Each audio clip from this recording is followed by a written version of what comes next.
ಯೋಹಾನನು ಬರೆದ ಸುವಾರ್ತೆ 1ನೇ ಅಧ್ಯಾಯ. ಆದಿಯಲ್ಲಿ ವಾಕ್ಯವಿದ್ದನು, ಆ ವಾಕ್ಯವು ದೇವರೊಂದಿಗೆ ಇದ್ದನು, ಮತ್ತು ಆ ವಾಕ್ಯವು ದೇವರಾಗಿದ್ದನು. ಆತನೇ ಆದಿಯಲ್ಲಿ ದೇವರೊಂದಿಗೆ ಇದ್ದನು. ಎಲ್ಲವೂ ಆತನಿಂದ ಉಂಟಾದವು. ಉಂಟಾದದರಲ್ಲಿ ಆತನಿಲ್ಲದೆ ಯಾವುದೂ ಉಂಟಾಗಲಿಲ್ಲ. ಆತನಲ್ಲಿ ಜೀವವಿತ್ತು, ಆ ಜೀವವು ಮನುಷ್ಯರಿಗೆ ಬೆಳಕಾಗಿತ್ತು. ಆ ಬೆಳಕು ಕತ್ತಲಲ್ಲಿ ಪ್ರಕಾಶಿಸುತ್ತದೆ, ಆ ಕತ್ತಲು ಅದನ್ನು ಗ್ರಹಿಸಲಿಲ್ಲ. ದೇವರಿಂದ ಕಳುಹಿಸಲ್ಪಟ್ಟ ಒಬ್ಬ ಮನುಷ್ಯನಿದ್ದನು, ಅವನ ಹೆಸರು ಯೋಹಾನನು. ಎಲ್ಲರೂ ತನ್ನ ಮೂಲಕವಾಗಿ ನಂಬುವಂತೆ ಅವನೇ ಆ ಬೆಳಕಿನ ವಿಷಯದಲ್ಲಿ ಸಾಕ್ಷಿ ಕೊಡುವುದಕ್ಕೆ ಸಾಕ್ಷಿಗಾಗಿ ಬಂದನು. ಅವನು ಆ ಬೆಳಕಲ್ಲ, ಆದರೆ ಆ ಬೆಳಕಿನ ವಿಷಯದಲ್ಲಿ ಸಾಕ್ಷಿ ಕೊಡುವುದಕ್ಕೆ ಕಳುಹಿಸಲ್ಪಟ್ಟವನು. ಯೇಸು ಕ್ರಿಸ್ತನೇ ನಿಜವಾದ ಬೆಳಕು. ಲೋಕದಲ್ಲಿ ಬರುವ ಪ್ರತಿಯೊಬ್ಬ ಮನುಷ್ಯನಿಗೆ ಆತನು ಬೆಳಕನ್ನು ಕೊಡುವ ನಿಜವಾದ ಬೆಳಕಾಗಿದ್ದನು. ಆತನು ಲೋಕದಲ್ಲಿ ಇದ್ದನು, ಮತ್ತು ಲೋಕವು ಆತನಿಂದ ಉಂಟಾಯಿತು, ಮತ್ತು ಲೋಕವು ಆತನನ್ನು ಅರಿಯಲಿಲ್ಲ. ಆತನು ತನ್ನ ಸ್ವಂತದವರ ಬಳಿಗೆ ಬಂದನು, ಆತನ ಸ್ವಂತದವರು ಆತನನ್ನು ಅಂಗೀಕರಿಸಲಿಲ್ಲ. ಆದರೆ ಯಾರ್ಯಾರು ಆತನನ್ನು ಅಂಗೀಕರಿಸಿದರೋ ಅವರಿಗೆ, ಅಂದರೆ ಆತನ ಹೆಸರಿನ ಮೇಲೆ ನಂಬಿಕೆಯಿಡುವವರಿಗೆ, ದೇವರ ಪುತ್ರರಾಗುವ ಅಧಿಕಾರವನ್ನು ಆತನು ಕೊಟ್ಟನು. ಇವರು ರಕ್ತದಿಂದಾಗಲಿ, ಇಲ್ಲವೇ ಶರೀರದ ಇಚ್ಛೆಯಿಂದಾಗಲಿ, ಇಲ್ಲವೇ ಮನುಷ್ಯನ ಇಚ್ಛೆಯಿಂದಾಗಲಿ ಹುಟ್ಟಿದವರಲ್ಲ, ಆದರೆ ದೇವರಿಂದಲೇ ಹುಟ್ಟಿದವರು. ಇದಲ್ಲದೆ ಆ ವಾಕ್ಯವಾಗಿರುವ ಆತನು ಶರೀರಧಾರಿಯಾಗಿ ಕೃಪೆಯಿಂದಲೂ ಸತ್ಯದಿಂದಲೂ ತುಂಬಿ ನಮ್ಮ ಮಧ್ಯದಲ್ಲಿ ವಾಸ ಮಾಡಿದನು. ಮತ್ತು ತಂದೆಯಿಂದ ಹುಟ್ಟಿದ ಒಬ್ಬನೇ ಮಗನ ಮಹಿಮೆಯಂತೆ ನಾವು ಆತನ ಮಹಿಮೆಯನ್ನು ನೋಡಿದೆವು. ಯೋಹಾನನ ಸಾಕ್ಷಿ. ಯೋಹಾನನು ಆತನ ವಿಷಯದಲ್ಲಿ ಸಾಕ್ಷಿ ಕೊಟ್ಟು, ನನ್ನ ಹಿಂದೆ ಬರುವಾತನು ನನಗಿಂತ ಮೊದಲೇ ಇದ್ದದ್ದರಿಂದ ನನಗಿಂತ ಮುಂದಿನವನು ಎಂದು ನಾನು ಹೇಳಿದಾತನು ಈತನೇ ಎಂದು ಕೂಗಿ ಹೇಳಿದನು. ಆತನ ಸಂಪೂರ್ಣತೆಯೊಳಗಿನಿಂದ ನಾವೆಲ್ಲರೂ ಕೃಪೆಗಾಗಿ ಕೃಪೆಯನ್ನು ಹೊಂದಿದೆವು. ಯಾಕೆಂದರೆ ನ್ಯಾಯ ಪ್ರಮಾಣವು ಮೋಶೆಯ ಮುಖಾಂತರವಾಗಿ ಕೊಡಲ್ಪಟ್ಟಿತು, ಆದರೆ ಕೃಪೆಯೂ ಸತ್ಯವೂ ಯೇಸುವಿನ ಕ್ರಿಸ್ತನ ಮುಖಾಂತರವಾಗಿ ಬಂದವು. ಯಾವನು ಯಾವ ಕಾಲದಲ್ಲೂ ದೇವರನ್ನು ಕಂಡಿಲ್ಲ.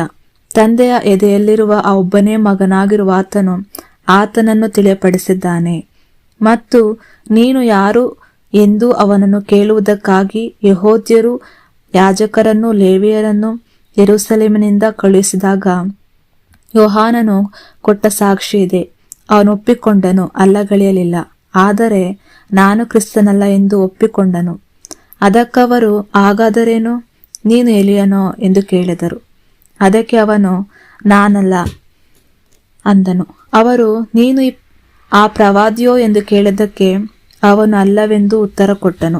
ಆಗ ಅವರು ಅವನಿಗೆ, ನೀನು ಯಾರು, ನಮ್ಮನ್ನು ಕಳುಹಿಸಿದವರಿಗೆ ನಾವು ಉತ್ತರ ಹೇಳುವಂತೆ ನೀನು ನಿನ್ನ ವಿಷಯದಲ್ಲಿ ಏನು ಹೇಳುತ್ತಿ ಎಂದು ಕೇಳಿದರು. ಅದಕ್ಕೆ ಅವನು, ಕರ್ತನ ದಾರಿಯನ್ನು ನೆಟ್ಟಗೆ ಮಾಡಿರಿ ಎಂದು ಅಡವಿಯಲ್ಲಿ ಕೂಗುವ ಒಬ್ಬನ ಸ್ವರವಿದೆ ಎಂದು ಪ್ರವಾದಿಯಾದ ಯೆಶಾಯನು ಹೇಳಿದ ಶಬ್ದವೇ ನಾನು ಎಂದು ಉತ್ತರ ಕೊಟ್ಟನು. ಮತ್ತು ಕಳಿಸಲ್ಪಟ್ಟವರು ಫರಿಸಾಯರ ಕಡೆಯವರಾಗಿದ್ದರು. ಅವರು ಅವನಿಗೆ, ನೀನು ಆ ಕ್ರಿಸ್ತನೂ ಎಲಿಯನೂ ಇಲ್ಲವೇ ಆ ಪ್ರವಾದಿಯೂ ಅಲ್ಲದಿದ್ದರೆ ಬ್ಯಾಪ್ತಿಸ ಮಾಡಿಸುವುದು ಯಾಕೆ ಎಂದು ಕೇಳಿದರು.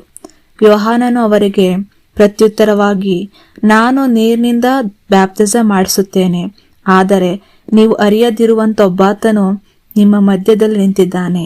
ಆತನೇ ನನ್ನ ಹಿಂದೆ ಬರುವಾತನಾಗಿದ್ದು ನನಗಿಂತ ಮುಂದಿನವನಾಗಿದ್ದಾನೆ, ಮತ್ತು ಆತನ ಕೆರದ ಬಾರನ್ನು ಬಿಚ್ಚುವುದಕ್ಕೂ ನಾನು ಯೋಗ್ಯನಲ್ಲ ಎಂದು ಹೇಳಿದನು. ಇವುಗಳು ಯೋರ್ದನಿನ ಆಚೆ ಕಡೆಯ ಬೆತಾಬದಲ್ಲಿ ನಡೆದವು. ಅಲ್ಲಿ ಯೋಹಾನನು ಬಾಪ್ತಿಸ ಮಾಡಿಸುತ್ತಿದ್ದನು. ಮರುದಿನ ಯೋಹಾನನು ತನ್ನ ಕಡೆಗೆ ಬರುತ್ತಿದ್ದ ಯೇಸುವನ್ನು ನೋಡಿ, ಹೀಗೂ ಲೋಕದ ಪಾಪವನ್ನು ತೆಗೆದುಹಾಕುವ ದೇವರ ಕುರಿಮರಿ ಎಂದು ಹೇಳಿದನು. ಮತ್ತು ನನ್ನ ಹಿಂದೆ ಒಬ್ಬ ಮನುಷ್ಯನು ಬರುತ್ತಾನೆ, ಆತ ನನಗಿಂತ ಮೊದಲೇ ಇದ್ದದರಿಂದ ನನಗಿಂತ ಮುಂದಿನವನು ಎಂದು ನಾನು ಯಾರ ವಿಷಯದಲ್ಲಿ ಹೇಳಿದೆನೋ ಆತನೇ ಈತನು. ನಾನು ಆತನನ್ನು ಅರಿತಿರಲಿಲ್ಲ, ಆದರೆ ಆತನನ್ನು ಇಸ್ರಾಯೇಲರಿಗೆ ತಿಳಿಯಪಡಿಸುವಂತೆ ನಾನು ನೀರಿನಿಂದ ಬ್ಯಾಪ್ತಿಸ ಮಾಡಿಸುವನಾಗಿ ಬಂದಿದ್ದೇನೆ ಅಂದನು. ಮತ್ತು ಯೋಹಾನನು ಸಾಕ್ಷಿ ಕೊಟ್ಟು, ಆತ್ಮನು ಪಾರಿವಾಳದಂತೆ ಆಕಾಶದಿಂದ ಇಳಿದು ಆತನ ಮೇಲೆ ನೆಲೆಗೊಂಡಿರುವುದನ್ನು ನಾನು ನೋಡಿದೆನು. ನಾನು ಆತನನ್ನು ಅರಿತಿರಲಿಲ್ಲ, ಆದರೆ ನೀರಿನಿಂದ ಬ್ಯಾಪ್ತಿಸ ಮಾಡಿಸುವುದಕ್ಕಾಗಿ ನನ್ನನ್ನು ಕಳಿಸಿದ ಆತನೇ ನನಗೆ, ಯಾವಾತನ ಮೇಲೆ ಆತ್ಮನು ಇಳಿದು ನೆಲೆಯಾಗಿರುವುದನ್ನು ನೀನು ನೋಡುವಿಯೋ ಆತನೇ ಪವಿತ್ರಾತ್ಮನಿಂದ ಬ್ಯಾಪ್ತಿಸ ಮಾಡಿಸುವಾತನು ಎಂದು ಹೇಳಿದನು. ಮತ್ತು ನಾನು ನೋಡಿ, ಈತನೇ ದೇವರ ಮಗನೆಂದು ಸಾಕ್ಷಿ ಕೊಟ್ಟಿದ್ದೇನೆ ಅಂದನು. ಮಾರನೇ ದಿನ ತಿರುಗಿ ಯೋಹಾನನು ಅವನ ಶಿಷ್ಯರಲ್ಲಿ ಇಬ್ಬರು ನಿಂತುಕೊಂಡಿದ್ದರು. ಆಗ ಯೇಸು ನಡೆದು ಹೋಗುತ್ತಿರುವುದನ್ನು ಕಂಡು ಅವನು, ಯೋಹಾನನು ಇಗೋ ದೇವರ ಕುರಿಮರಿ ಎಂದು ಹೇಳಿದನು. ಮತ್ತು ಅವನು ಹೇಳಿದ್ದನ್ನು ಕೇಳಿ ಆ ಇಬ್ಬರು ಶಿಷ್ಯರು ಯೇಸುವಿನ ಹಿಂದೆ ಹೋದರು. ಆಗ ಯೇಸು ಹಿಂತಿರುಗಿ ತನ್ನ ಹಿಂದೆ ಬರುತ್ತಿದ್ದವರನ್ನು ನೋಡಿ ಅವರಿಗೆ, ನೀವು ಏನು ಹುಡುಕುತ್ತೀರಿ ಅನ್ನಲು, ಅವರು ಆತನಿಗೆ, ರಬ್ಬಿಯೇ, ರಬ್ಬಿ ಅಂದರೆ ಬೋಧಕ ಎಂದರ್ಥ, ನೀನು ವಾಸಿಸುವುದು ಎಲ್ಲಿ ಅಂದರು. ಆತನು ಅವರಿಗೆ, ಬಂದು ನೋಡಿರಿ ಅಂದನು. ಅವರು ಹೋಗಿ ಆತನು ವಾಸಿಸುತ್ತಿದ್ದ ಸ್ಥಳವನ್ನು ನೋಡಿ ಆ ದಿವಸ ಆತನ ಸಂಗಡ ಇದ್ದರು. ಆಗ ಹೆಚ್ಚು ಕಡಿಮೆ 10ನೇ ತಾಸಾಗಿತ್ತು. ಯೋಹಾನನ ಮಾತನ್ನು ಕೇಳಿ ಆತನ ಹಿಂಬಾಲಿಸಿದ ಇಬ್ಬರಲ್ಲಿ ಸೀಮೋನ್ ಪೇತ್ರನ ಸಹೋದರನಾದ ಆಂದ್ರೆಯನು ಒಬ್ಬನಾಗಿದ್ದನು. ಇವನು ಮೊದಲು ತನ್ನ ಸ್ವಂತ ಸಹೋದರನಾದ ಸೀಮೋನನನ್ನು ಕಂಡು ಅವನಿಗೆ, ನಾವು ಮೆಸ್ಸಿಯನನ್ನು ಕಂಡುಕೊಂಡೆವು ಎಂದು ಹೇಳಿದನು. ಮೆಸ್ಸಿಯನು ಅಂದರೆ ಕ್ರಿಸ್ತನು ಎಂದರ್ಥ.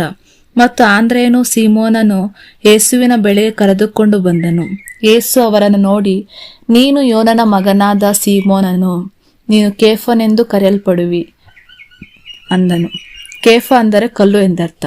ಮರುದಿನ ಯೇಸು ಗಲಿಲಾಯಕ್ಕೆ ಹೊರಟು ಹೋಗಬೇಕೆಂದಿದ್ದಾಗ ಫಿಲಿಪ್ಪನನ್ನು ಕಂಡು ಅವನಿಗೆ, ನನ್ನನ್ನು ಹಿಂಬಾಲಿಸು ಅಂದನು. ಫಿಲಿಪ್ಪನು ಆಂದ್ರೆಯ ಮತ್ತು ಪೇತ್ರನ ಪಟ್ಟಣವಾದ ಬೆತ್ಸಾಯಿದವನು. ಫಿಲಿಪ್ಪನು ನತಾಯೇಲನನ್ನು ಕಂಡು ಅವನಿಗೆ, ನ್ಯಾಯಪ್ರಮಾಣದಲ್ಲಿ ಮೋಶೆಯು ಮತ್ತು ಪ್ರವಾದಿಗಳು ಯಾವಾತನ ವಿಷಯವಾಗಿ ಬರೆದರು, ಆತನನ್ನು ನಾವು ಕಂಡುಕೊಂಡೆವು, ಆತನು ಯೋಸೇಫನ ಮಗನಾದ ನಜರೇತಿನ ಯೇಸುವೆ ಅಂದನು. ಅದಕ್ಕೆ ನತಾಯೇಲನು ಅವನಿಗೆ, ನಜರೇತಿನಿಂದ ಒಳ್ಳೆಯದೇನಾದರೂ ಬರುವುದು ಅಂದಾಗ ಫಿಲಿಪ್ಪನು ಅವನಿಗೆ, ಬಂದು ನೋಡು ಅಂದನು. ಯೇಸು ತನ್ನ ಬಳಿಗೆ ಬರುವ ನತಾನಯೇಲನನ್ನು ಕಂಡು ಅವನ ವಿಷಯವಾಗಿ, ಇಗೋ ಇವನು ನಿಜವಾಗಿಯೂ ಇಸ್ರಾಯೇಲನು, ಇವನಲ್ಲಿ ಕಪಟವಿಲ್ಲ ಅಂದನು. ನತಾಯೇಲನು ಆತನಿಗೆ, ನೀ ನನ್ನನ್ನು ಹೇಗೆ ಬಲ್ಲೆ ಅಂದನು. ಯೇಸು ಪ್ರತ್ಯುತ್ತರವಾಗಿ ಅವನಿಗೆ, ಫಿಲಿಪ್ಪನು ನಿನ್ನನ್ನು ಕರೆಯುವುದಕ್ಕೆ ಮುಂಚೆ ನೀನು ಅಂಜೂರದ ಮರದ ಕೆಳಗೆ ಇದ್ದಾಗ ನಾನು ನಿನ್ನನ್ನು ನೋಡಿದ್ದೆನು ಅಂದನು. ನತಾನಯೇಲನು ಪ್ರತ್ಯುತ್ತರವಾಗಿ ಆತನಿಗೆ, ರಬ್ಬಿಯೇ, ನೀನು ದೇವರ ಕುಮಾರನು, ನೀನು ಇಸ್ರಾಯೇಲಿನ ಅರಸನು ಅಂದನು. ಯೇಸು ಪ್ರತ್ಯುತ್ತರವಾಗಿ ಅವನಿಗೆ, ನಾನು ಆ ಅಂಜೂರ ಮರದ ಕೆಳಗೆ ನಿನ್ನ ನೋಡಿದ್ದೇನೆಂದು ಹೇಳಿದ್ದರಿಂದ ನೀನು ನಂಬುತ್ತೀಯೋ? ನೀನು ಇವುಗಳಿಗಿಂತ ಮಹತ್ತಾದವುಗಳನ್ನು ನೋಡುವಿ ಅಂದನು.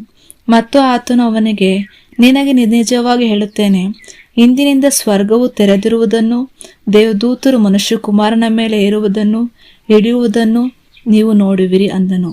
ಆಮೇನ್.